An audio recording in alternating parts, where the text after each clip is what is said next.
Look what the cat drag did. Yes, there he is. Tone DeShield. He's back. He's back from the where were you? The DMV in Texas? How crazy was that, my man? Oh man. So yeah, basically to make a long story less long, I had to get my official Texas driver's license. Took me a while. I've been down here since late July, early August. Okay. So my PA license expired the day after my birthday, which would be January 1st. So it was about that time, and I waited as long as I could, and all right, here I am. Smoother than Philadelphia / Pennsylvania, or a little rougher? How would you describe the Texas experience? I'll be frank about it. Completely different worlds. Texas, way easier. Okay, way easier. Way I'm not faster. Surprised by that one bit. Yeah. They were. How's the parking authority in Texas? They were too, efficient. while we're at it. They were efficient. The process was just smoother. Just a far better process. No wasted time, no wasted words. So yeah, but overall though, I'm glad to be back. I appreciate my guy Bill Colarulo for coming in and pinch hitting for me. I appreciate it. Thank you, Xander, as well. Let's get right to the nitty-gritty, Ari. Let's have some fun. Let's do it, man. All right, so I want to hit you out of the chute talking a little defense, and we've done so with Bill. We did so with Glenn as well. But I want to just kind of take it a step further. Okay. Because one of the things that we're seeing from the players when they've been talking this week specifically was we want to simplify things. So the impression I get is that things were a little bit overcomplicated for them since Patricia took over. They're making a concerted effort to slow things down, which will allow them to play faster and not think as much on the field. Now we'll see if it works. But that's what they've been saying all week. And the veteran guys have been saying it. That's what I'm hearing, Byard and some of the guys who have been around for a while have been saying that's what they're looking to do. Hassan Reddick, guys who have played in the NFL for a decent amount of time. So, but let's look at this for a minute here, Tone. Since Patricia took over, the overall record of the team is 1-3. They're allowing 26.7 points per game during that time, which is not good. I'm not breaking news here. Versus the Cardinals. They allowed 4 straight touchdowns on 4 possessions in the second half versus the Giants. Touchdowns in 3 consecutive possessions in the second quarter. Under Patricia, they're 28th in points, 28th in total yards, 27th in opposing teams' first downs. Do we look back at this and say that this was the tipping point? This is when things really went off the rails when they made this move. How do you view, and again, let me be really clear. I'm not telling you they were great before he got here either. Right. But since this has happened, they've gotten a lot worse. Yeah. We said to ourselves when they made the change, this can't get any worse, can it? Well, in fact, it has. And when you think about both parties involved, Matt Patricia having to come in and the players having to acclimate to Matt Patricia, I think both parties were in a lose-lose situation. Now you would think because of the level of competition, like the Giants, like the Cardinals, that things would turn around, like the Seahawks, right? Mm-hmm. And I think expectations were skewed.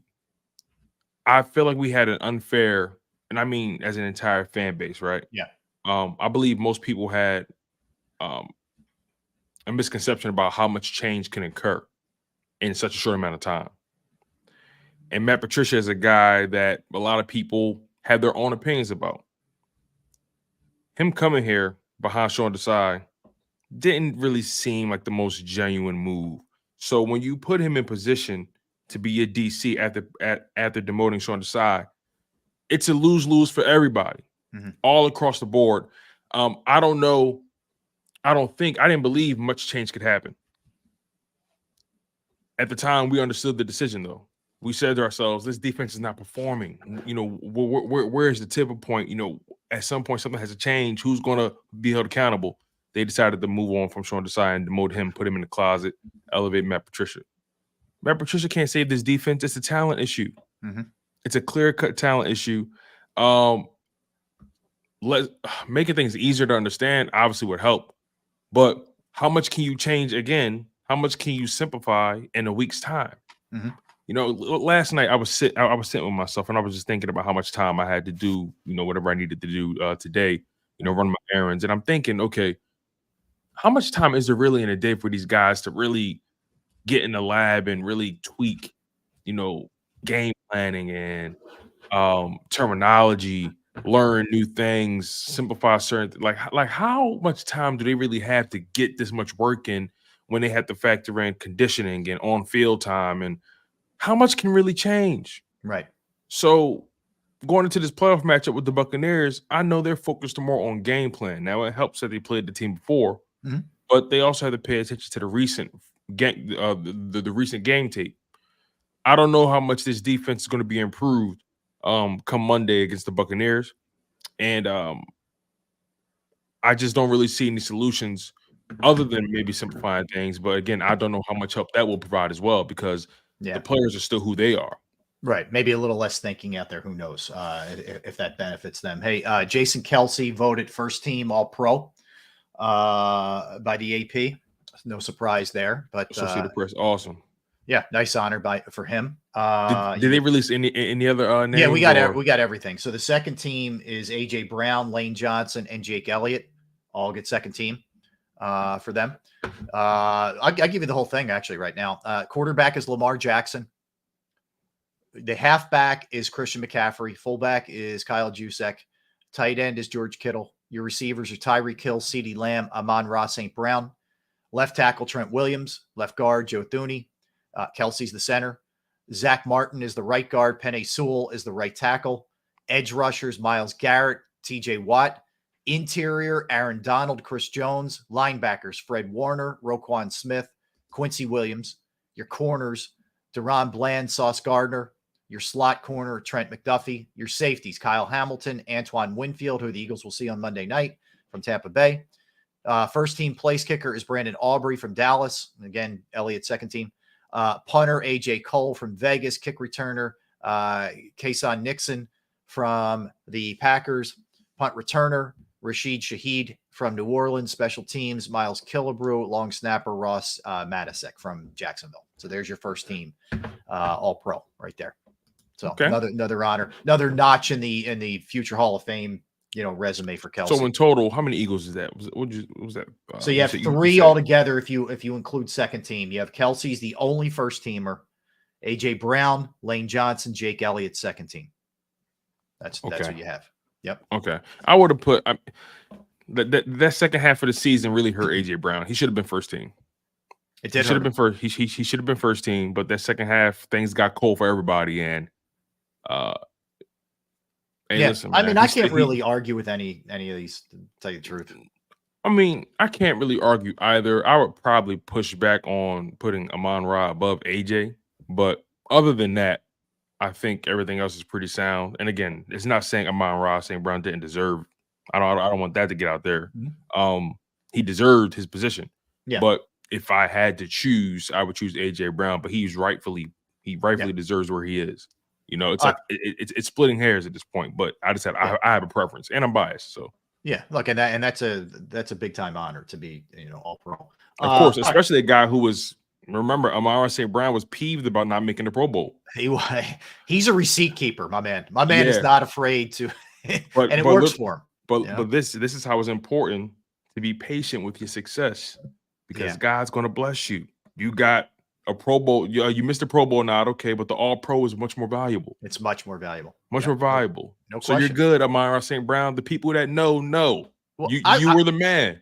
You're right. And I would say this too. Like, if Kelce does ride off into the sunset here after this season, what a freaking way to go out. I mean, honestly, you're going out, at being first team All-Pro. You're honored as the best at your position, and that's how you potentially roll. That's pretty unbelievable. And me personally, I thought Kelce had a little bit of a down tick. Me personally, I'm not saying he didn't have a great season, but I felt like last year was a smidge better. But hey, man, listen, back-to-back years, first team All-Pro, right? Yeah, pretty good. That boy Cole, Rob. That boy Cole. On top of he's got a Super Bowl under his belt. He's a Hall of Famer. It's no question. No doubt. He is no doubt. It shouldn't be a debate at all. You know what I mean? I'll even be generous and say, you know what? If you guys want to be have him be second ballot, whatever. But at his position, he's one of the greatest of all time. No doubt. No doubt. Yep. So good for him. Good, and good for the other guys as well. All right. So here's a question I have for you, Tone, regarding this game specifically. And I again, we'll X and O this thing to death on Monday too. Who needs to step up most in your mind? You want to just throw me a guy, and we'll kind of bat around a bunch of different people. So tell me who's your guy, player, coach, or just in general. Let's go player first. Let's go player first. Yeah. Okay. Player, Jalen Hurts. Let's just start with the quarterback position right there. Jalen Hurts has to be, he has to be the diesel fuel in this engine. He has to push this team wherever they need to go. I understand he's dealing with the finger injury. I understand he's dealing with the down year in general with the turnovers.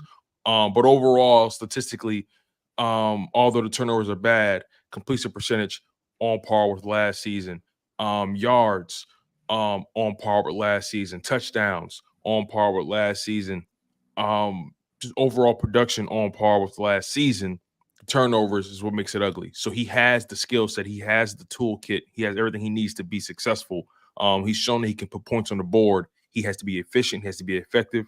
And he can't turn the ball over in a matchup like this on the road. It's do or die. I think Jalen Hurts has to be the one to step up. It begins and ends with him. He has to be intentional with picking up the blitz this week. Has to be instinctive. Has to be decisive. Trust what you're seeing. You know, get the ball to your playmaker's hands.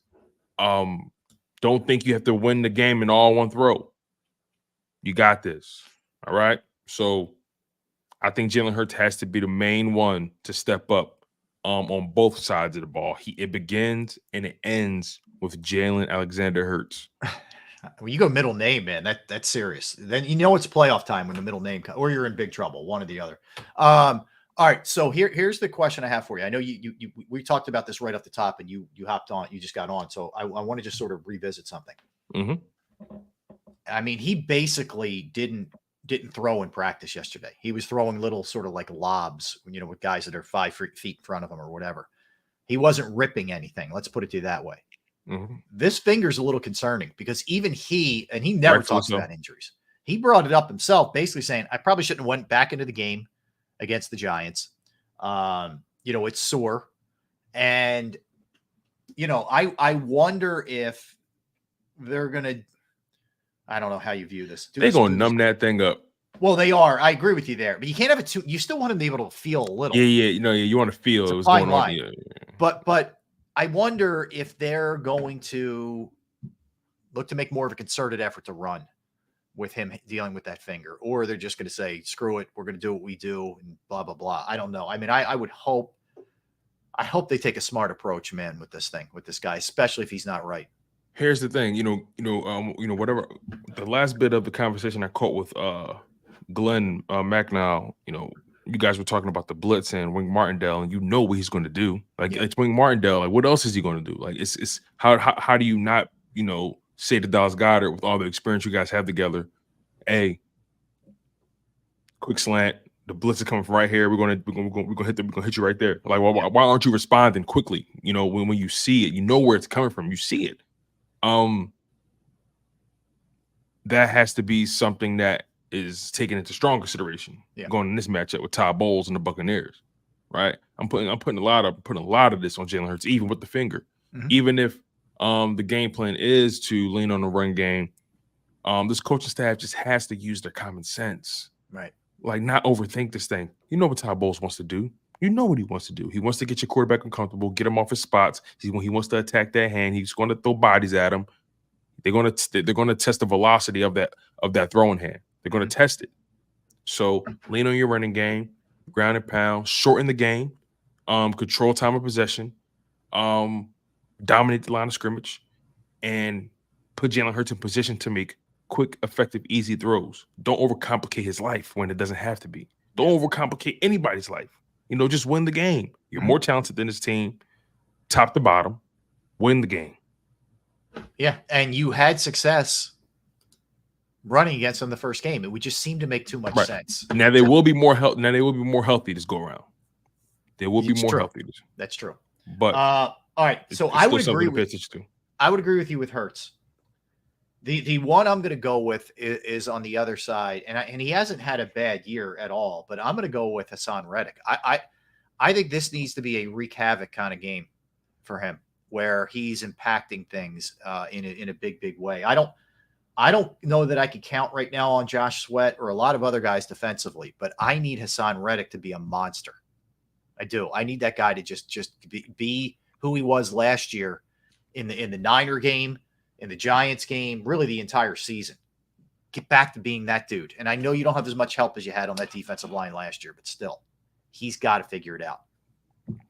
I'm putting most of the pressure that's going to the D-line. I'm putting most of it on, believe it or not, Jordan Davis. Jordan Davis has to step up. Point blank, period. He is their best run defender by talent and by athleticism. Yeah. By size, everything. He is supposed to be their best run defender. The run defense begins and ends with him. He has to win his matchups. He has to be able to get off the block. Yeah. If he's not winning his matchups, it makes everyone's job, Jalen Carter, Fletcher Cox, it makes all their jobs harder. Hassan Reddick, Josh Sweat, it makes all their jobs harder. With Jordan Davis' skill set and his athleticism, he has an ability at that size that's uncanny. But the conditioning has been called into question. Yeah. Right? You mentioned yesterday about what Howard Eskin reported. I was in shock. Fined every week. Yeah. I was in disbelief. I almost didn't believe you. Yeah. You know, and it's one of those things that if we're at this point, you're in the second year of your career, another playoff run with the Philadelphia Eagles. You're not playing for the Bears. You're not playing for some rinky-dink organization, my man. Step your weight up. But then it also speaks to the level of accountability being held in the building. That's a separate topic. Yeah. But overall, I think Jordan Davis has to step up on his defensive line. It's imperative for him to win his matchup. The last time they played, Jordan Davis was a monster, and the Buccaneers was not able to run the ball at all. Right? Over the past several weeks, the Philadelphia Eagles are giving up how many rushing yards, Rob? Way too many. About 160, 150 a game? Compared to 66 for the first 10 weeks. So we can make an argument just to give and take, right? The Philadelphia Eagles are giving up roughly 90 to 110 more yards a game over the past several weeks. Yep. That disparity is massive. Unheard of. So now this is a new season. This is the playoffs. Everything that happened in the regular season, it happened. We're still going to hold you to it, but everyone's 0-0. You have an opportunity. Can you rise above the grain? Can you rise above what you've been providing? Jordan Davis, all the pressure's on you on the defensive line. I'm declaring that. I guess I just worry, Tone, that it isn't there right now for him. No, not to say it won't be there at some point in his career, but I almost feel like, is this dude just on E? And I hope that's not the case, but it sort of just. And look, this is all passion talk right here. No, I know it's hope. That's why I use the word. All, like who needs to step up, and this is what we think. Yeah, because I can be negative all I want. It's time to put battery in people back. It's we're in the playoffs still. Wind it up, man. Wind it up, and boom, let's go. Yeah, not just to, we have a responsibility to not just provide insight and analysis and our opinions, but we also got a responsibility to get the live chat rocking. We got to, we got to let people know this is playoff time in Philadelphia. Okay, so things may not be going right. Things may not be as copacetic as we may want it to be, Philadelphia. But please lock in and load in. It's playoff football, baby. The Philadelphia Eagles going up against the Buccaneers in Tampa Bay on the road. Let's make some fan bases sad. Let's get excited, okay? Let's do it. Let me throw one more. I like your enthusiasm here. It's Friday. It's Freaky Friday, baby. It is Freaky Friday. I told you, give me a week to go through my emotions. Yeah, you're good. Now it's Friday. You've turned we're the page. Here now, baby. I like it, man. I like it. I'm gonna throw one more at you, and I want you to throw one more at me. Hi, Dallas Goddard. Hey, remember us? We remember you. We know what you're capable of doing, man. And I'm not blaming you entirely for your lack of use, but some of it is you. So let's go. This team needs you. This team needs you against the blitz. This team needs you as an outlet, not necessarily everything down the field. They need you, man. You're capable. Let's go. Let's go. And I'm talking to Brian Johnson and Nick Sirianni as well. Let's get 88 involved a little bit more than we've seen 88 this year. This would be a perfect game, actually. with you, if they decide to lean more on their running game, that means you're going to see a lot more power formations. You're going to see more, maybe 2 or 3 tight end sets, maybe. I feel like that's when this Philadelphia Eagles team was really dangerous, right? When you saw them in those power sets and you didn't really know if they were going to run or pass, utilizing 2 tight ends at a time sometimes. Like, I feel like we don't really see that much this year. We haven't seen that much this year, right? We haven't seen them in too many power formations. No. We've been seeing them in a lot of empty, a lot of tray. But overall, they need to do a better job getting the tight end involved with the pass game, run game. They can really do some damage with Dallas Goedert and the rest of those guys if you put them in position. That's my humble opinion. I'm a Jack Stoll guy. I talk about it all the time. I know I'm hanging out. You're the Jack Stoll guy. Right. I'm the only Jack Stoll guy, right? Yes. You and his family. Yeah. Exactly. So look, they have everything. This is the annoying part about this Philadelphia Eagles team, man. They got every tool they need, especially on offense, to win the game. Just win the game. Show up. Play like you give a damn. Simple as that. That's all we ask, man. All right, give me one more for you. All right, so far we have Hurts, Reddick, Goddard. One more from Tone. Who else? Well, I also gave you Jordan Davis as well. Oh, sorry. Give me one more. Give me one more. I got you. So for you, on your side, you were Hassan Reddick and you were Goddard. My side, I was Jalen Hurts and Jordan Davis. I guess I owe you one. Well, we can both add one more. We got time. All right, I got mine. I'm excited to give you. Yeah. So I'll do. I think a guy who needs to step up, Kevin Byard.